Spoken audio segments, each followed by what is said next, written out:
Welcome back to Inner Voice of Knowing.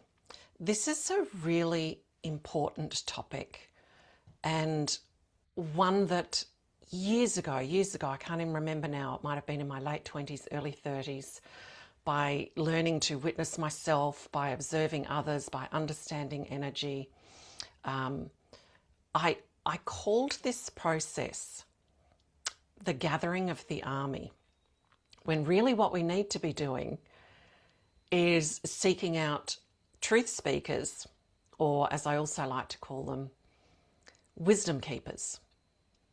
So what am I really talking about? This is prevalent in life, both personally and professionally.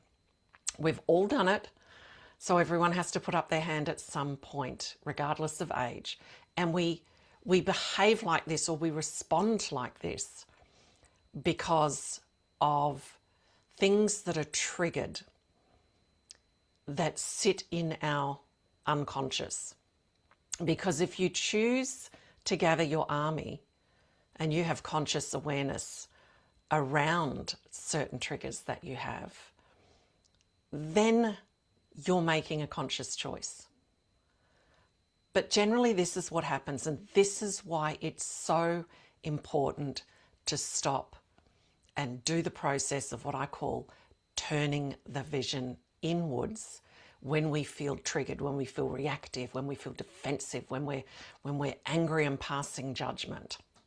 Okay, so this takes learning, constant learning, and creating new core values along the way as well, and choosing how you choose to live and what you choose to implement. Power word here is choice and what you're choosing. So I did a post on this earlier today. As always, I had a different concept of what I was going to speak about, and then as I'm getting ready, that inner voice of knowing is like, this is the topic. And probably because the post has had strong response in terms of just how powerful this subject is to talk about. So here we go. You have something in life, either personally or professionally, because this truth expands across all of your life, every interaction. So something happens, you feel deeply defended, defensive. What you've really started to do too is build a story, an overlaid story, before we've unmasked the truth around a particular experiences of what's been written or what's been said, or what and how something has taken place. And maybe it triggers also some of that victim mode. I am a victim to these words, to these actions, to what's been taking place. So what you do, what everyone has done, you pick up the phone or you reach out somehow to what I call the gathering of the army. The gathering of the army is ringing one or contacting one or more people to tell and speak about your experience and what has taken place, in order for them to completely and utterly join you in the validation of your trigger, right? Because at the deepest level, when we hold beliefs, or as I prefer to call them, false stories and beliefs, then we need for that belief to truly remain in existence for others to validate it for us. So gathering of the army is the gathering of the people that mirror back a similar trauma, a similar trigger, a similar wound, whatever language you would like to give it. They hold a similar false story and belief. So the minute you start speaking about and sharing your experience, they will immediately get onto the bandwagon and go, yes, he or she is terrible. Isn't that terrible? how horrible to happen to you. And everyone starts weaving the web of where the other is coming from. But it's a projection.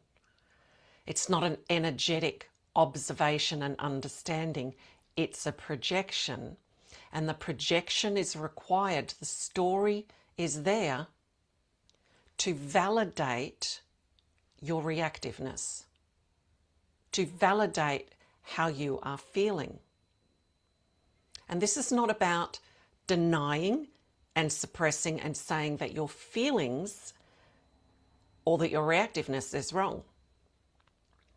We're just saying that when you do this response, this knee-jerk response, and you gather your army and everyone starts agreeing with you, and it becomes a bullying mode because energetically then the other person is experiencing, if they're not aware of energy and its influence and where it might be coming from, then we're energetically bullying. It's like gathering around, metaphorically around someone and throwing stones, throwing blame, picking on somebody. And we all know what that's like in school. Well, maybe some don't, but most generally everyone I talk to has been picked on and turned on at some point growing up. It's not a nice feeling. So what they're doing is you are all, but you can only be responsible for yourself. You are contracting your energy. You are seeking unconscious validation to say that your feelings and those false stories and beliefs are true. And then it alienates another, because unless we actually communicate directly with somebody or can feel into the truth of the energy beyond the illusion of our initial reactiveness, we don't know what someone's intent is. I had someone once raising their voice to me over the phone telling me how angry I was. And I'm like, no, I'm actually really calm. I'm not reactive. I'm not triggered. And they got louder and louder in the projection of, but they could feel my anger, and there was absolutely no anger there. And no energetic pathway in how I spoke for that person to even listen. Right? This is how heavy projection can be and story building can be when it comes from the unconscious patterns and responses. So what do we need to do instead? And this is a form of self-care. Everything that I speak about is about self-care. A client said to me yesterday that going through some really challenging situations in life, she'd forgotten to actually care for her energy, therefore caring for herself. All right? So as much as we care for our bodies and our minds, we need to care for our energy as well. So we need to stop and not pick up that phone or send that email or sit at a lunch with your friends that may not be wisdom keepers. Now, this is no judgment on somebody else. You may only have one wisdom keeper in your life, or you may need to seek out a wisdom keeper in the form of a coach such as myself, or a healer such as myself, that will not step into the story. Someone that helps you to move into deeper meaning and deeper understanding by turning your vision inwards, not by holding you captive in old patterns and responses. Hence when I say it actually contracts us energetically. We do harm to ourselves, and more harm because we build more energy the more people that we get involved in building our army. But even if it's just you and one other, it does not serve you in the highest way. It holds you in a holding pattern. It feeds into and anchors more deeply something old, rather than recognizing that when we are reactive like that, when we go into those feelings of anger and I need to defend myself and how dare they, it's an opportunity. It's opportunity knocking. Saying, because you feel this way, there is something for you to release, recalibrate, and reclaim.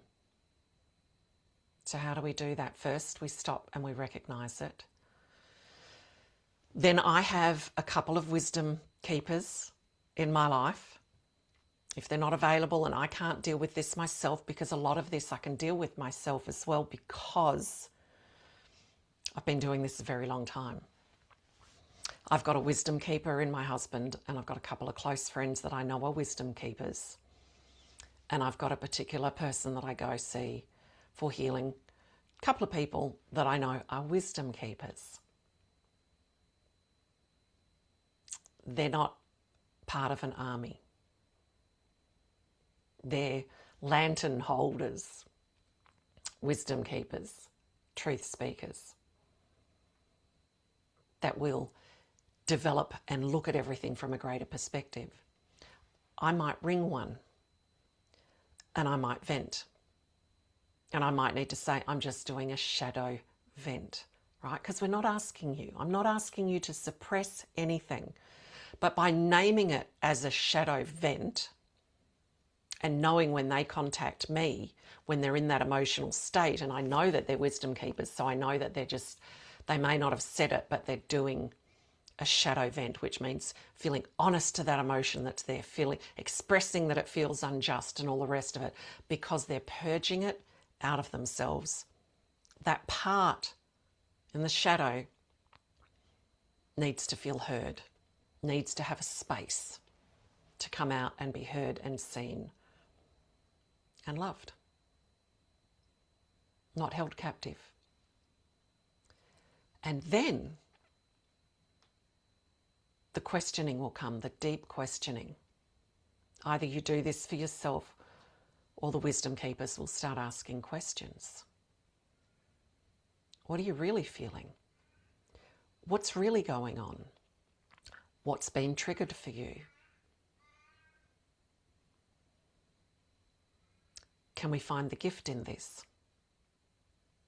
Do we really know beyond a shadow of doubt that what you're saying is true? That's a powerful question.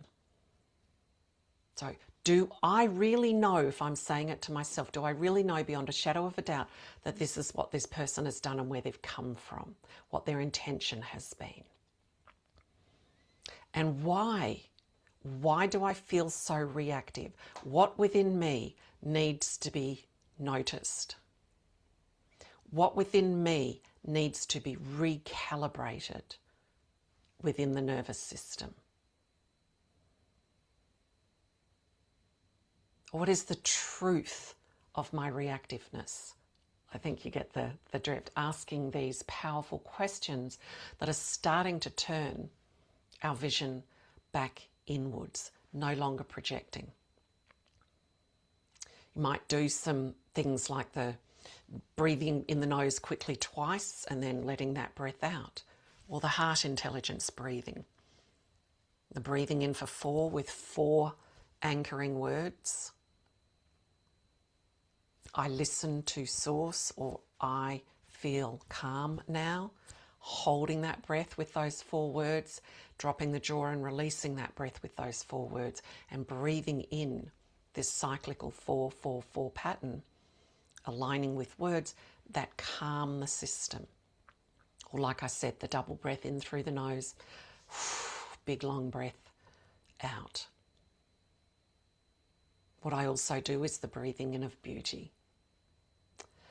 I also invite Source, or God in, if you like, whatever word you use, more deeply, presence, to be more deeply aware within me and within this situation. Removing all illusion and revealing to me the truth. Making the voice so loud of knowing within me that there is no doubt. And then give me the strength to walk the path laid before me from love, from truth, from compassion and understanding. Now that's an activation and an intention for the illusion to be removed, for the truth. I'm calling up truth from within myself, what's really going on. I'm calling on the support from the most powerful and most potent source, God source. And I'm activating it from within myself for that voice of knowing, power and potential to be so loud that I can then act and move and respond and speak from love. So all aspects are being heard, but the process is the choosing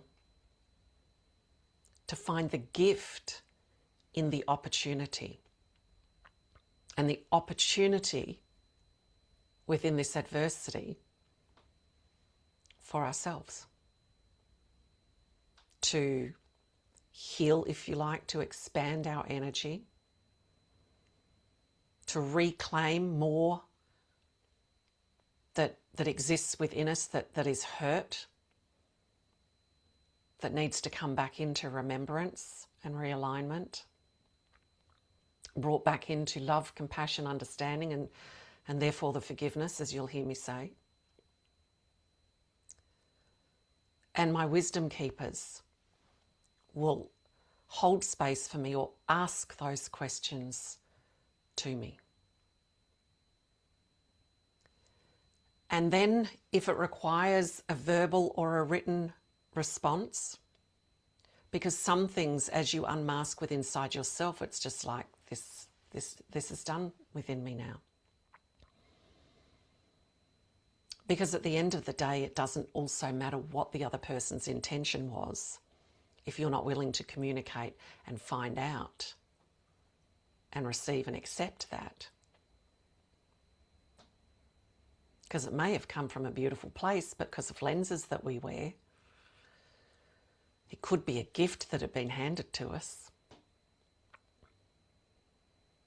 But if you feel the need to write or speak any form of response, this is what I recommend. This is what I do personally. If I have an email response, I will write it out. I put no address in the address so it can't accidentally be sent. I write it out and then I walk away. I don't even get my wisdom keeper to read it straight away. I walk away. This is my responsibility. And I might come back at the end of the day, or I might come back at it in the morning when I've had a chance to just be disconnected from it, to come back with fresh eyes and a more open heart. And I allow that time to continue to deepen my understanding, to release, recalibrate, expand my energy with breathing in beauty, going for a walk, shaking it off, drumming my drums, whatever it is I need to do to just keep the unlayering going. Meditation, prayer, affirming, invoking. And then I might come back and I might rewrite it. And then I still don't send it. I recommend that you let one of your wisdom keepers, because you know they will always be honest with you, give you their honest opinion. And you might be being too emotional here. Why is that? What's still going on for you? is this part necessary? What is your intention? Because if your intention is to always acknowledge a reflectiveness through a reactiveness, through emotional discord, so that you can come back to your heart space, remember the reclamation of yourself, the acknowledgement that if something's been triggered, there is something inside of you calling out to be acknowledged, accepted back into the heart of love and compassion and understanding. It's an opportunity. And in taking this path with wisdom keepers rather than, gathering your army, you deepen that connection to the inner voice of knowing, power and potential. Answers and insights flow. It might be that it's a learning, you've been expanding your energy so much, stepping into this next calling of yourself and your life and your aspirations, that this very thing might be reflecting back to you what you need to let go of. Maybe it's an old pattern that you've had for a lifetime that comes around and it's like, here's another power question, does this fit the person I'm choosing to expand into? Does this fit with who and how I would respond as this next version of myself? Is this expansive or contracting? Is it showing me where I need to surrender? What I need to release? And in that might be your gift, your opportunity. Is it a boundary that you haven't recognized that has been crossed, which is not someone else's fault? Is it a learning for what you will and will not allow moving forwards? It could be so many things, but only walking the path of wisdom and seeking the support and the voices and the reflection back of wisdom keepers that won't pass judgment and blame on the other person. They'll just go, let's stand in the center of this. We will hold space for you to be in the center of this and remove your tainted lenses of perception and support you to rise into a new and greater perspective so that you may be released from this. And then always know your intention, because intention is at the heart of everything. Your intention is either to be nasty and defend and let another know how unkind or terrible they are, put them back in their place, or your intention is to reset boundaries, to respond. Certain things or behaviours might need to be called out, but not from unkindness, merely because that's what you know is needed, but not from malice, not from nastiness, not from defensiveness, and not from reactiveness. Simply from truth, aligned with your values. Because intention, your driving force from within, your intention must be aligned, intention of the highest, intention to come from truth and to come from heart space and to come from understanding. Your intention is your values, your deepest core values, in alignment with your words and in alignment with your actions. So before something is said and addressed, or before something is written and sent, you need to take that time to contemplate it, to write it, to release it, to revisit it, to rearrange it if need be, and then to take it to a wisdom keeper or wisdom keepers. So that when you address anything of such importance, you are coming from good intention, not harm. Because at the end of the day, it doesn't matter how someone else responds, how someone else reacts, what someone else says. It does not matter. If you are triggered, the journey is for you to go inwards. Because when the nervous system is cleared, when you have uprooted the illusionary false stories and beliefs that you have been carrying, that have held you captive in the passenger seat, back seat, or boot of your life, when you bring all this into conscious awareness and you bring it back into your love heart space through love and compassion and understanding, when you can honestly bring that compassion and that understanding to another person and say, at the end of the day, all that matters is that I know where I have come from. I know that my intention and integrity is aligned through values, aligned with words, and aligned with the action. And when you're in that space, someone else could write something horrible, doing their best to bring you down, doing their best to teach you a lesson.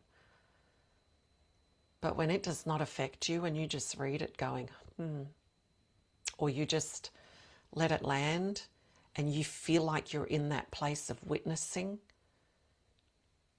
then you can thank the experience, thank the person or the people involved. Thankful, grateful, deeply appreciative, because you took, let's metaphorically say, that lump of coal, and you turned that experience by turning inwards, by not gathering your army, by taking the power path, by seeking wisdom keepers, truth speakers that guide you into and through this process and support you if you know how to do it yourself but just need to vent. But it doesn't matter how much I evolve or how much I'm in my knowing of my intention, I will still bring in a wisdom keeper to just confirm if they've got nothing less to question me about, or they ask my intent and I'm very clear, or they go, that feels and sounds or reads beautifully. But you would already have that knowing. And when you come from that place, source, the universe, inner voice of knowing, power and potential, will then give you the signs to validate you and the support as well. But first, the very first decision is the choice and instilling that you will do everything you can. At the moment you feel that reactiveness, that need to defend, that need to get unkind, that need to ring others and validate you, is that choice serving you in the highest way? Is it expansive or is it contracting? Is it a healing path back into remembrance and a seeking of inner truth? Is it a grabbing that opportunity?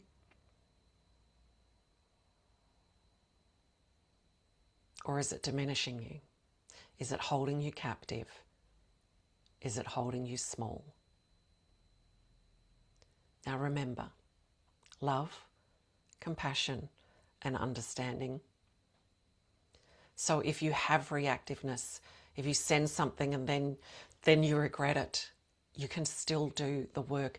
Every moment is a new moment. But everything that I teach, that I share, everything that I take my participants through in the 12-week launching pad program is about a massive inner exposure, reclaiming, realignment, and then reframing and setting everything up externally that supports that newness that has taken place within you. And we're human beings. If you slip up, it's okay. There's a new moment and a new opportunity, always, for you to choose something else. If you feel stuck and you need support, if you know that you're elevating, or as I call it, launching and relaunching, which is always moving beyond our comfort zone, always stepping into next versions of ourselves and our lives and our aspirations and our outcomes, and you want support and you want that change to happen swiftly, reach out to me, contact me through my website. Let's have a conversation, because you don't have to do this alone. But what are you going to choose? I'll leave you with this. Are you going to gather the army or seek counsel from a wisdom keeper? Catch you next time.